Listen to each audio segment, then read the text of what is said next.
I'm messing with you now, everybody. All right. I hope I'm messing with you. I started off, what's it called? Marcel Marceauing.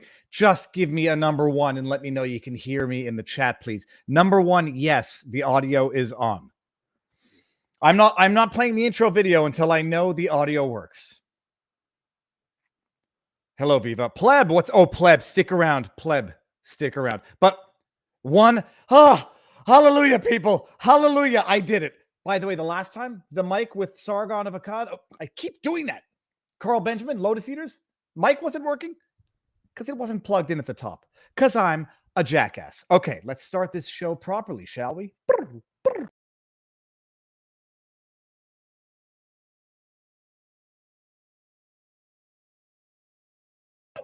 You're a pathetic Jew! You are a pathetic Jew! You're a motherfucker!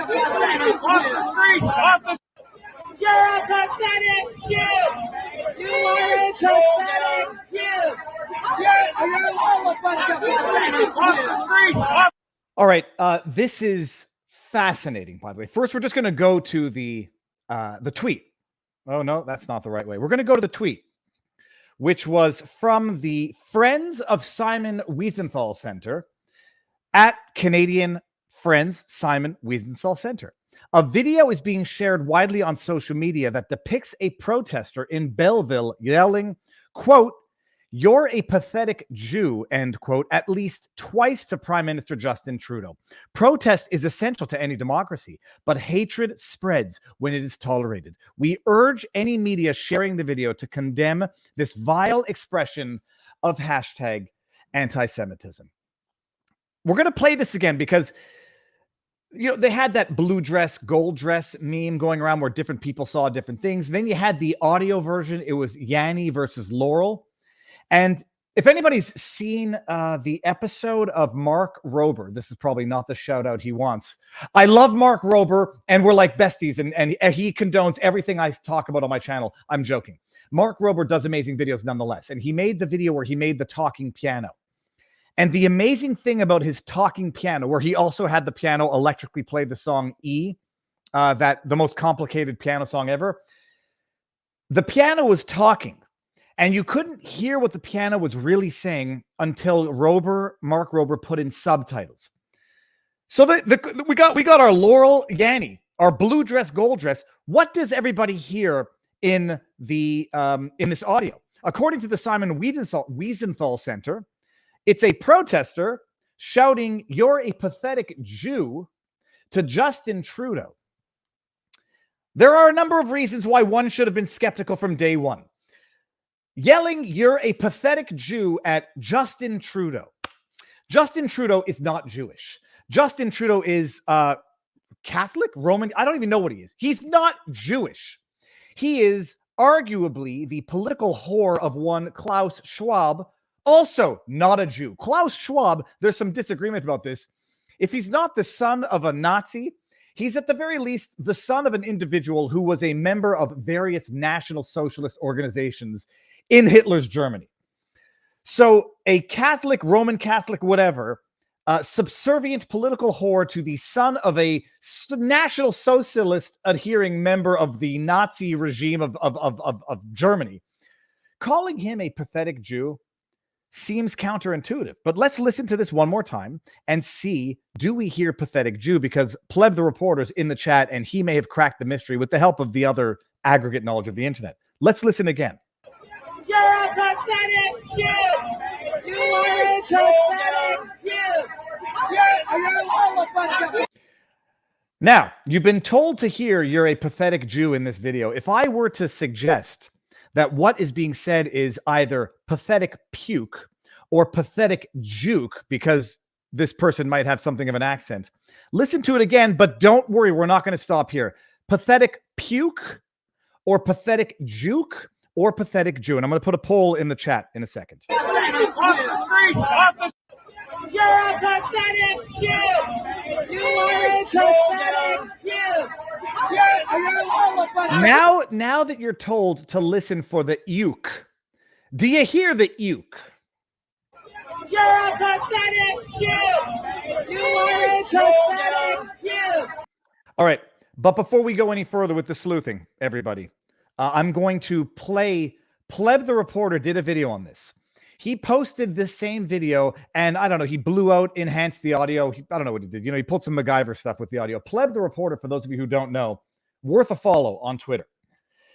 By the way, I just reached over 500,000 followers or Twitter followers on Twitter. Screaming into the abyss, people. We're screaming into the abyss, and the bullhorn's getting louder, and people are listening. But hold on. Pleb the Reporter did something to the audio. Oh, Pleb, where's your thing here? Oh, come on. Oh, here it is. It's Pleb the Reporter right here. So he tinkered with the audio somewhat. And now listen to this. Same video, audio tinkered with so that it's clearer or less clear, depending on who you ask. You're a pathetic Jew! You are a pathetic Jew! You're all a bunch of pathetic off the street! So the question is, I'm reading some of the chat. The question is, Pleb did a breakdown of this. It was someone else, I forget who it was, Herb on Twitter, who originally said it really sounds like he's saying pathetic puke or pathetic juke, and they might have an accent. And what would make more sense? I say if you go hear this and you go listen to this, it definitely sounds like you could hear a UKE. But I'm going to do this because we can only do this one possible way. How do you do polls? Poll. Start a poll. Let's see here. Question. What did the protester say? And it's going to be pathetic. I'm going to say puke joke, puke/joke, or Jew. Ask your community. Let's see. And maybe I'll play it one more time because I think it might be worth playing one more time. Mark Gerritsen, the Canadian politician with the Ukrainian flag in his bio, he was quick to jump on this as well. Oh, anti-Semitism has no place in Canada. Everyone has to condemn this. And I said, look, this was before anyone determined it was puke versus juke or whatever. I said, does it make sense that one would call Justin Trudeau not a Jew, subservient to the WEF's Klaus Schwab, son of a Nazi, or at least someone with Nazi affiliation or National Socialist affiliation? Because you look up the fact check on that, and they say, no, his father was not a close Hitler tie, but his father was a member of various National Socialist organizations in Hitler's Germany. Would it make sense to call him a puke, a joke, or a Jew?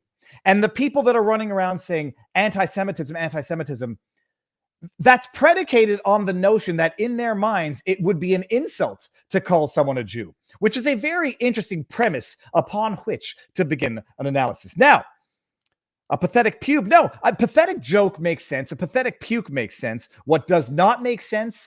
Calling Justin Trudeau a pathetic Jew. That's our intro, people. Jew makes it makes no sense. All right. Before I want to do the we're gonna do the sponsor before we get into anything. You may have noticed this is probably I don't know if the sponsor wanted to be starting with an analysis of, by the way, and I made this joke a joke. There's so much anti-Semitism in Canada. It takes fabrication of anti-Semitism and running with it. There's so much anti-LGBT violence and hatred in Canada. It takes Joel Harden lying and fabricating a purported alleged hate crime that was debunked on the internet. It does not, the protester, in as much as you might disagree with their conduct, vitriol, tone, and demeanor, did not call Justin Trudeau a pathetic Jew. The Simon Wiesenthal, the friends of the Simon Wiesenthal, Center, try to say that 5 times in a row, might want to take a step back and before claiming hashtag anti-Semitism, maybe just think about whether or not what you're actually putting out there is actually a bona fide example of anti-Semitism. Mark Gerritsen, you jackass. You are all about dividing and conquering, telling everybody they are perpetual, infinite, endless victims so that you can weaponize it politically. When you falsely claim hashtag anti-Semitism, you set everyone back, and you actually promote anti-Semitic sentiment by fabricating non-existent anti-Semitic LGBT hate crimes. And good for Joel Harden. He did it. He got away with it. Simon Wiesenthal Center, Mark Gerritsen, it looks like the truth has been determined on this. Whatever that protester said, if you disagree with it, and then people pivot. Well, okay, sure, he might not have said pathetic Jew, but look how terrible that is. There's a world of difference between saying someone is a vile, crass protester and calling someone anti-Semitic. One is an attack on the individual. The other wrongly purports that that individual is representing intolerance against a group of that protesting group as a whole. And that's how this story was run when it first came out. So Pleb the reporter, good for him for, surveilling the internet, coming to the truth, I think. And we'll go back to that poll in a second. Now, before Robert Barnes, the man of the hour, gets here, you may have noticed when this stream started, it said, this stream contains a paid promotion or whatever. I don't know what it says, paid sponsorship. It does. And it is Field of Greens yet again. It's easy to sell health. I know my lines. Everybody's supposed to have servings of fruits, yada, yada, yada. First of all, I spent 6.5 hours in a car today going to pick up a kid at camp and then bring her back. The traffic in Montreal. Oh my goodness. All that to say, have I had my servings of fruits and vegetables? I have not had my 5 to 7 servings of raw fruits and vegetables today yet. There's still time. I have dinner and I'm going to load up on arugula. I'm going to eat so much arugula. It's going to make me regular. Everybody is supposed to have between 5 and 7 servings of raw fruits and vegetables a day. To have them unprocessed, it's better. Most people don't do that. Most people don't have enough raw fruits and vegetables in a day, and most people have bad dietary habits. Other than, getting them raw, getting them from the source, eating a bag of arugula with a little salt and pepper on it, what's the best way you can do it? Defecated greens, Garrett Pace. They are not defecated. They are desiccated. And I have a bit of a lisp, so every now and again, it sounds like I'm saying F when I'm saying S. Clean my palate. They are desiccated greens. It's not a supplement. It's not an extract. It is basically dried, pulverized fruits, vegetables, mashed into some powder. You open it up, you can smell the sweet odor as it, a little bit comes out in dust format. A spoonful is 1 serving of raw fruits and vegetables a day. It's USDA organic, made in America. It's USDA organic approved because it's not a supplement. It's not an extract, which in Canada are soon to be treated like, going to be governed by the FDA people. It's delicious. It looks like swamp water, which is a good thing because we're going to get to the swamp water later on because I caught a massive fish this weekend. Swamp water is rich in nutrients. It's where life is born. And this stuff, when you drink it, you just stir it around, 1 spoonful twice a day, 2 servings of fruits and vegetables. It's a healthy alternative to what would otherwise be bad habits, and it's actually just healthy. You get your antioxidants, your nutrients, your everything that you would otherwise get from eating raw fruits and vegetables in a powdered, desiccated format. Go to the website is fieldofgreens.com, brings you to Brickhouse Nutrition. Promo code VIVA will get you 15% off your first order, and the links are in the pinned comment. All right, till Robert gets here. Did I send Robert? I sent Robert the link. Hold on. I'll do my standard disclaimers, and then we're going to see if I did not send Robert the link. These wonderful thing called super chats, YouTube takes 30% of them. And if you don't like that, you don't necessarily want to support YouTube, who removed one of my streams and doesn't give a reason. They give a reason. Misinformation, medical misinformation. It was an interview with Francois Amalaga, a Cameroonian who's come to Quebec, protested the COVID lockdown measures, protested COVID tickets, spent many a week, a month in jail. That interview, who knows? Hey, somewhere in there, they won't tell you the timestamp. They won't tell you the what, the who's, the when's. Just blanket. And I'm gonna needle YouTube every day because it's hogwash.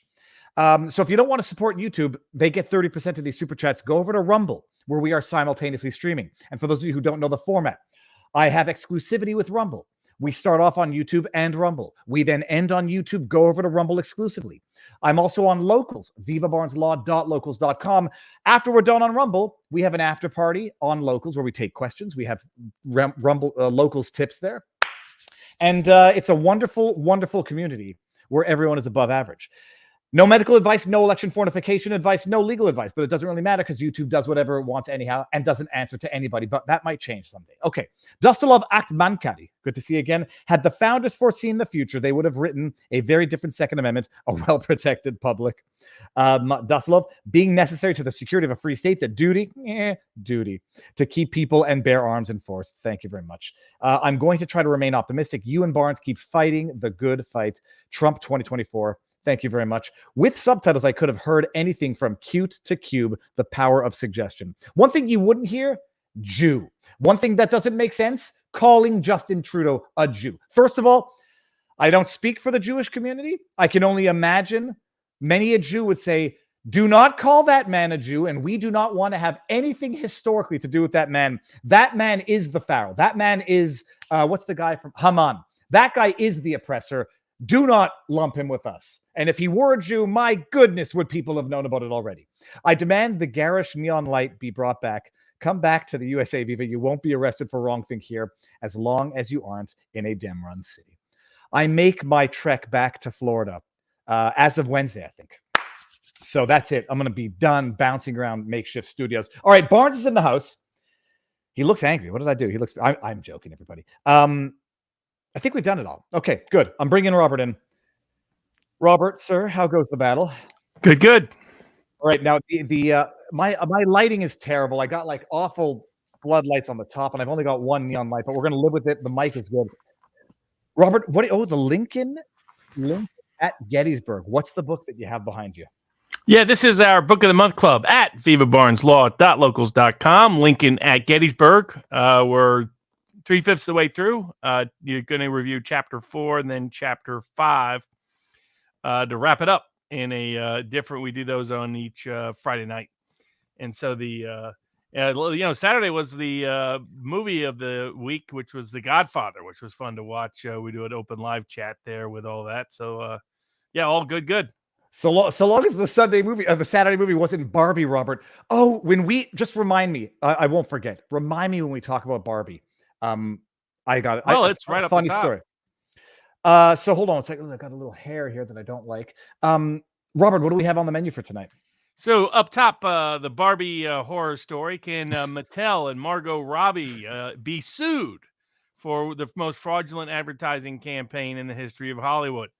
Then the Biden corruption scandals got new evidentiary meat this past week by various revelations from Congress and whistleblowers alike. The Trump trial date for the classified documents case has been set, or has it? The Trump New York case went to removal and was remanded back to state court. What might happen on appeal in that case? The Trump Georgia case led to a recusal of all the judges in Georgia with a recusal motion of the prosecution pending. Then there was also word that they are going to try to indict Trump on January 6 charges as well, as the lawfare against Trump reaches new heights and depths. And then there was claims that they could try to remove Trump from the ballot on 14th Amendment grounds. After we get through all those cases, we have another 2020 tide case, as a bunch of old folks in Michigan who are electors for Trump have now been indicted on a criminal affidavit by the state attorney general for simply submitting certification paperwork that they could be Trump electors. We'll discuss that case. We have January 6 cases that that are already up with petitions for cert before the U.S. Supreme Court. We have the Assistant Attorney General in Texas being subject to harassment by the Texas State Bar simply for filing that U.S. Supreme Court case concerning the 2020 election. We got the United States Senate trying to impose ethics rules on the Supreme Court of the United States with a recusal remedy that they're trying to create and potential impeachment remedies they're trying to create a predicate for. We have gun insurance. When can they just circumvent the Second Amendment by just making you carry insurance and circumvent your privacy rights by you disclosing who and what kind of gun you own as a condition of additional condition of simply citizenship within a city? Ohio's liquor laws. Is it the case that all these states that don't allow you to import wine from across state boundaries, could it be still constitutional? Or might it be unconstitutional? Case went before the Sixth Circuit this week that might have some interesting ramifications. And diversity, equity, inclusion. met an early death in federal court, this time outside the affirmative action context, but in federal preferential contracts. What might that say more broadly for the equal protection impact across the economic landscape for other private and corporate and public diversity, equity, inclusion programs? And then 2 bonus cases that we'll talk about exclusively with our locals audience in the after party. What happens to frozen embryos? Well, it surprised people that in Texas, a Texas appeals court has determined that a fertilized embryo is not a human being, is not a child, that they're property that you can contract. What does that mean for the future of that kind of outside the womb development of children? And then last but not least, Robert Francis Kennedy spoke before Congress on the issue of censorship, for which the Democrats responded by trying to censor him, because why not at a censorship committee? So that's the topics for tonight. Now, Robert, I'm going to just bring up, I'm not going to play it. I'm just going to, I think Critical Drinker deserves the shout out when he gets it, because I haven't seen the movie. I watched the Critical Drinker's summary of it. Robert, the ultimate irony, I just pick up my kid from camp. She's young. And we're talking and we say, what happened? It's like, oh, we saw the Barbie movie yesterday. And I was like, they took you to see the Barbie movie. And I said, well, first of all, how was it? And she said, it's just terrible. And I was like, so, and I knew everything about it. I was like, when they took you to see the movie, did they think they knew what it was about or what it was going to be like? And unclear answer. But all that says, they took young kids to see this Barbie movie. And from what I understand, from what the Critical Drinker said, he referred to it as a terminal form of brain illness. He said it was literally the worst thing that he has ever had to sit through, but that he had to do it because, it's his job. Everyone should go watch it. I'm going to share the link to Critical Drinker's analysis. But Robert, it got me thinking. Has any movie, if someone said, like the movie Saw or the movie The Hills Have Eyes or the movie The Human Centipede was a kid's cartoon, I mean, the gag wouldn't last long. But if anybody actually went to see the movie and then either got traumatized, got, PTSD, has there ever been a claim against a movie for such egregiously false advertising that people say, I would not have given you my $5 had I known what it was actually going to be about? Has such a precedent ever occurred? Yeah, actually, we discussed it about a year ago. So what happened in that case was they advertised certain actors being in the movie, and they end up getting cut from the movie. So several people sued on a class action saying, we only watched this movie because we saw the trailer with these actors, and these actors weren't actually in the film, in the final cut. And the movie studios went crazy and said, oh, we have our First Amendment right to lie in our trailers. This is creative artistic expression. As if they were somehow magically exempt from commercial speech restrictions. Because the First Amendment has said that when you make speech for the purposes of putting money in your pocket, then you are not allowed to communicate false information. That whereas you can communicate false information for purely political speech or religious speech, but when it's commercial speech, you're not. And that goes back to fraudulent advertising from the very inception. It's also kind of like defamation law, just in a different context. And the federal judge said, no, a trailer and a promotional advertisement is clearly intended to induce people to give you money. That makes it commercial speech, not purely political speech. And yes, you can be sued for trailers that misled people to buying tickets. And so far, nobody's really done much with that precedent, because Hollywood is infamous for misleading its potential subscribers and ticket purchasers all the time. But this may be, in my view, it's by far the most egregious example of that ever occurring. For those that don't know, Barbie, the Barbie represents a toy that is one of the most popular toys in the world, the most popular girls' toy in the history of the world. So they have a built-in brand, and the people who were involved in founding it were conservative Christians, to give an idea. So while it was feminist, it was first-wave feminist. You can be anything as a woman.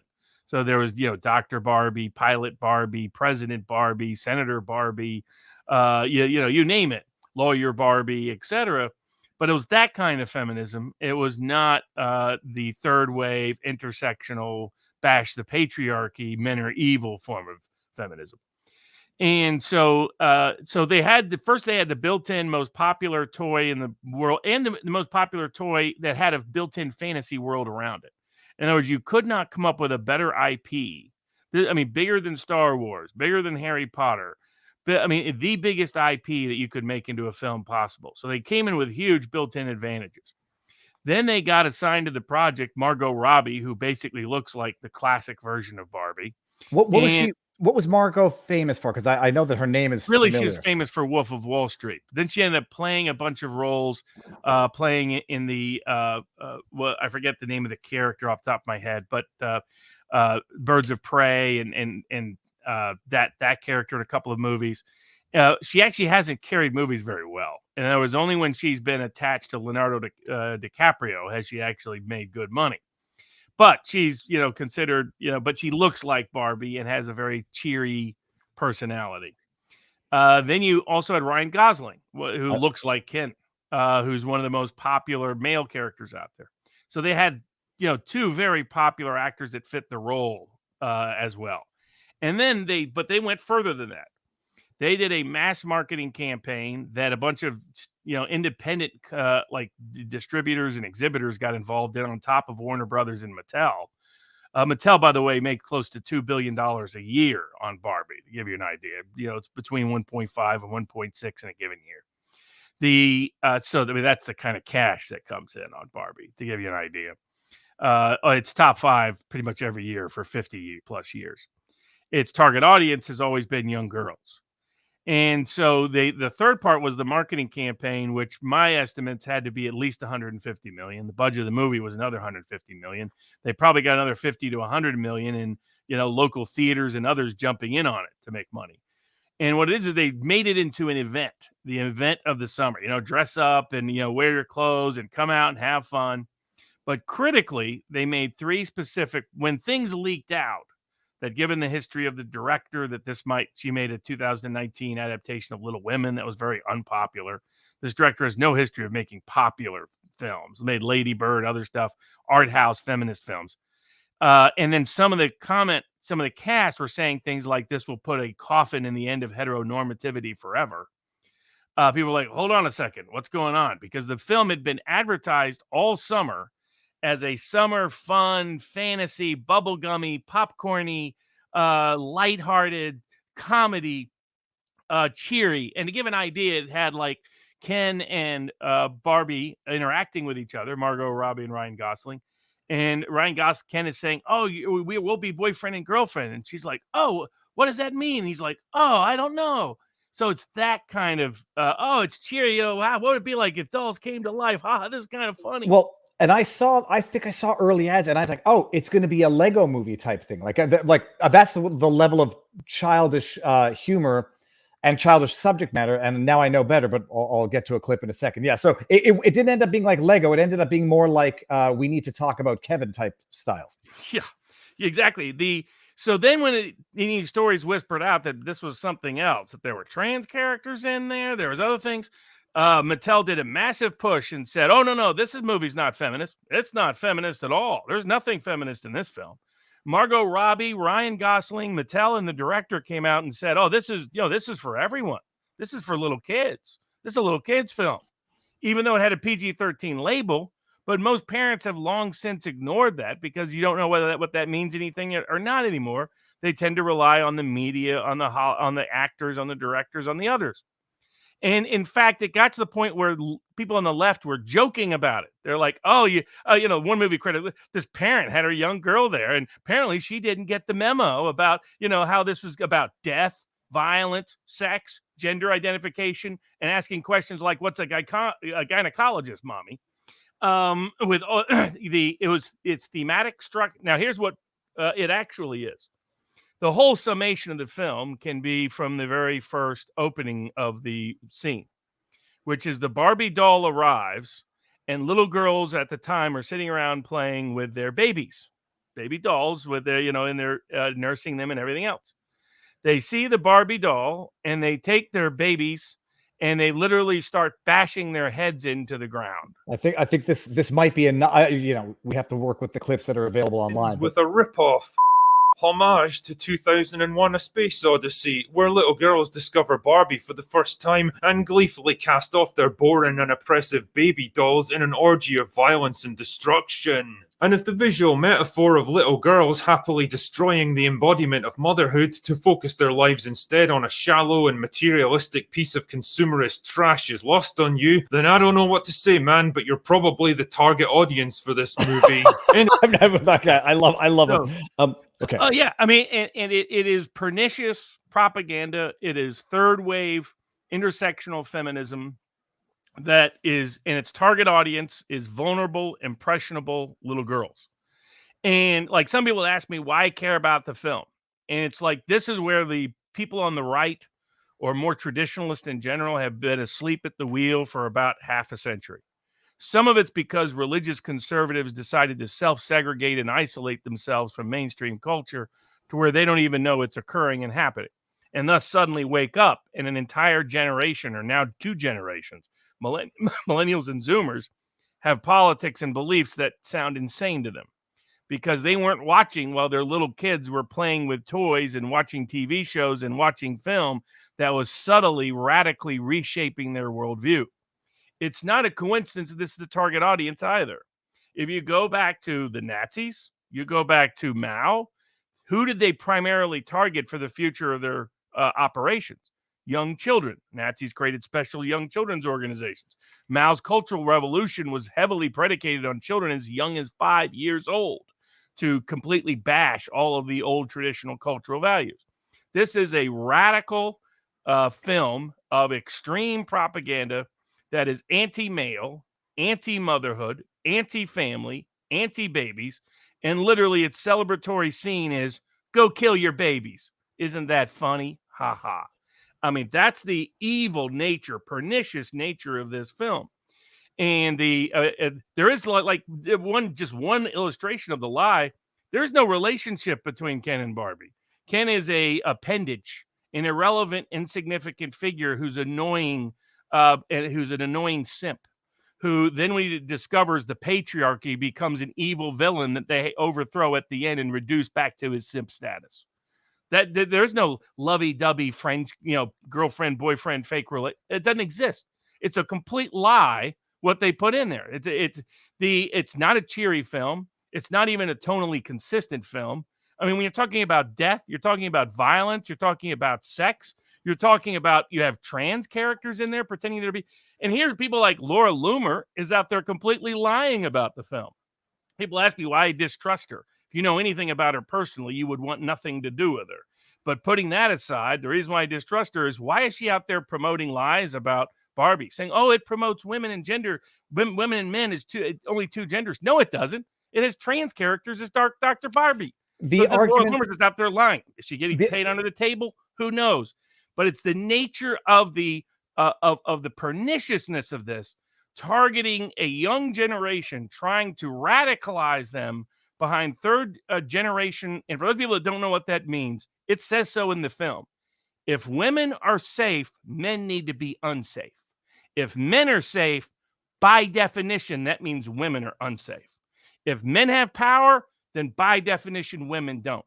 If women are going to be safe and have power, men need to be powerless.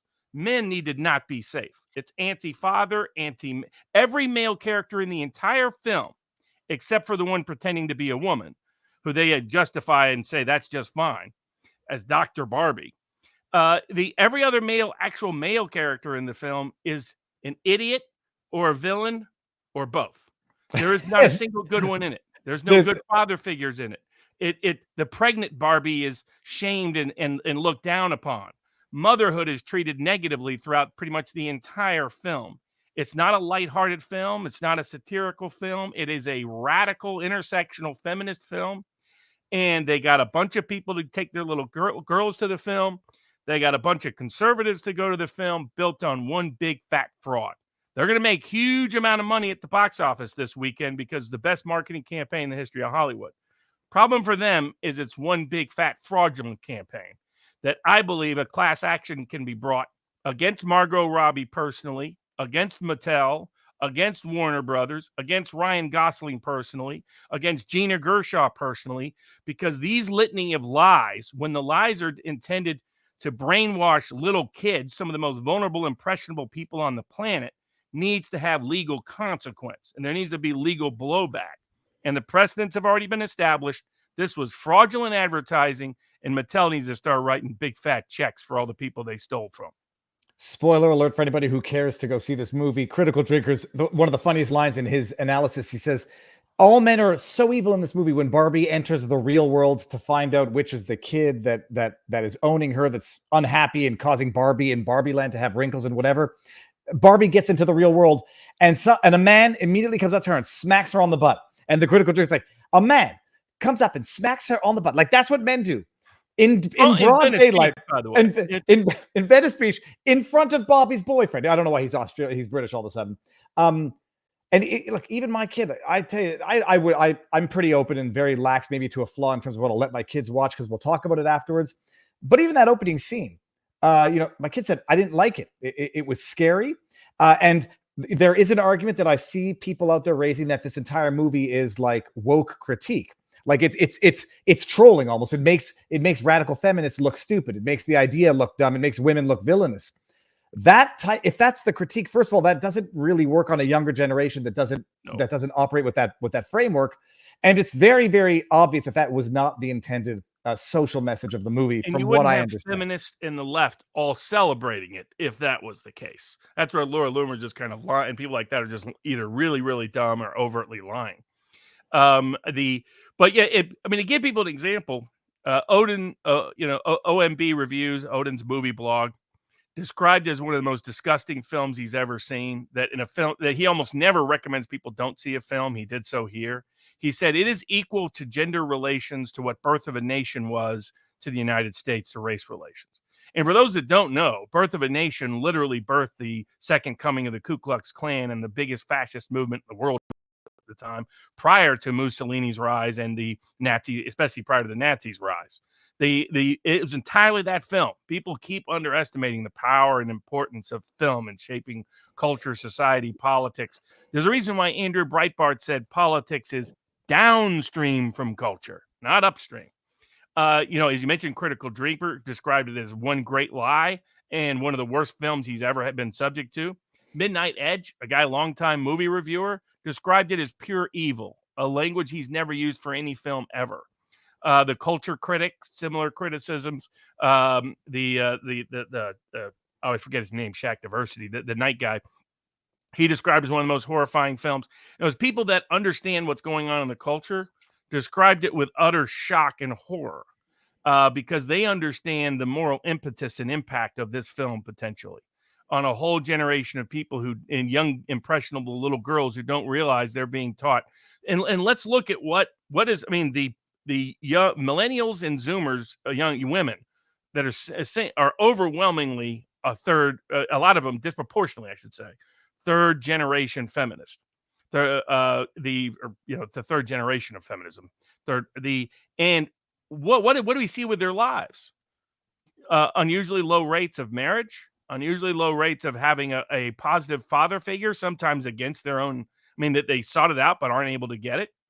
In terms of for their children, the depression rates are the highest in history for any group of people for this generation. The anxiety rates are the highest ever. The self-harm rates are 5 times higher than they've ever been in history for that generation. So we know what intersectional third generation feminism produces. It produces extremely unhappy, sad, anxiety-riddled, depressed women. And that's what they've succeeded with culture. And now they're trying to grab another generation with it. And that's why I find it morally horrendous. This movie was made in honor of a Barbie, all right, named Klaus Barbie. That's the kind of movie this is. Here we go. Meet Lil, the German Carl who became Barbie. That's very funny. Right on point. Which is true, actually, historically. And I was going to say this. Oh, this was one thing I was going to say on Twitter, but it's ironic. Now you go through Twitter, the same people praising this movie and its success at the box office were the ones dumping all over Sound of Freedom. Because they understand the significance of culture. They understand the success of films like Sound of Freedom awaken people to serious concerns they want suppressed.